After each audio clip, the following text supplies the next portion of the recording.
আজ একটা গল্প হোক। ফাড়া, দীপান্বিতা গোস্বামী মিশ্র। কমলাবালা সহায় সর্বস্বহীন বিধবা, পিত্রালয়ে নিজের সংস্থান নিয়ে প্রাত্যহিক শঙ্কা। এই বুঝি তাড়িয়ে দেয় ঘাড় ধরে, বুকের মাঝে মেয়েটাকে জড়ো করে রাখে। প্রাণ থাকুক আর নাই থাকুক, এই সম্বলটুকু আজ সে কিছুতেই ভাসিয়ে দেবে না। মাত্র 8-এর মেয়েটার আজ 50 বছরের আধা বুড়োর সঙ্গে সম্বন্ধ এনেছে কমলারই ভাই কমলেশ্বর। নাকি ভালো ঘর, মেয়ের বিয়েরও বয়স হয়েছে, খেয়ে পড়ে বেঁচে থাকবে। না হয় লোকটার বউ বাঁচে না, কি না ফাড়া আছে, সে থাক। তাই বলে কুলীন ব্রাহ্মণ বিয়ে না করলে হয়? পাজি দেখে পুরোহিত বলেছে সামনের মাসেই ভালো দিন আছে। এক অপার সৌন্দর্য নিয়ে বালার ভাঙা ঘরে জন্মেছে ঈশানী। বড় বড় চোখ, তিলফুলের মতো নাক, এক্কেবারে দুর্গা ঠাকুরই তো। ঈশানী হওয়ার কয়েক মাস পরই সাপের কামড়ে মারা গেল ওর বাপ। কমলার মন্দ কপাল, না আছে বাপ না আছে স্বামী। আজ যদি ওই মেয়েটাকে বাঁচাতে না পারে নিঃস্ব হয়ে যাবে যে। লোকটার কুষ্ঠিতে ফাড়া আছে জেনেও দাদা কমলার কোল খালি করে দেবে।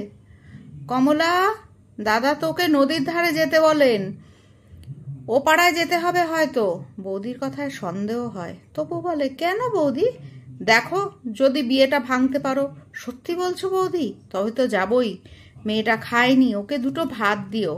কমলার বৌদির কুটিল মুখটা লক্ষ্য করতে ভুলে গেল।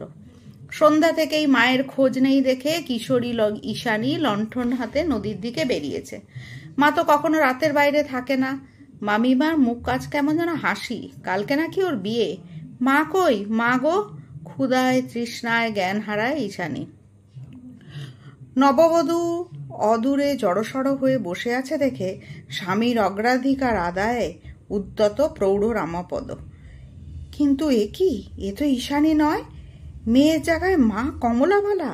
কিন্তু কালকেই এতগুলো টাকা নিল ওর ভাই, বলল বোনকে নিকেশ করে নদীতে ভাসিয়ে দেব ওষুধ খাইয়ে। মুহূর্তে ওর ঘোর কাটল। কমলার ঠান্ডা শক্ত হাতটা এঁটে বসেছে এক্কেবারে গলায়, তার চোখের মণিতে আগুন জ্বলছে।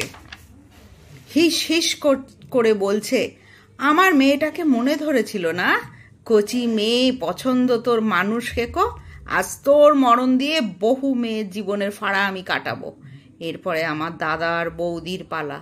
কিন্তু আমার কচি মেয়েটা যে একেবারে অনাথ হয়ে গেল রে, একেবারে অনাথ হয়ে গেল। ভোর হয়ে গেছে। ঈশানী দুদিন কোনো জ্ঞান ছিল না। সে রাতে সে মাকে খুঁজতে এসে হারিয়ে গিয়েছিল। আজ জ্ঞান আসতে দেখলো মা খুব কাঁদছে আর বলছে, ঈশা মা আমার, তোকে আমার দুর্গা হয়ে উঠতে হবে। লক্ষ্মী হলে চলবে না রে। আমার সময় ফুরিয়েছে মা, কিন্তু যাব না এক্কেবারে। যখনই ডাকবি মা আসবে তোর কাছে। ধীরে ধীরে মিলিয়ে যায় কমলাবালা।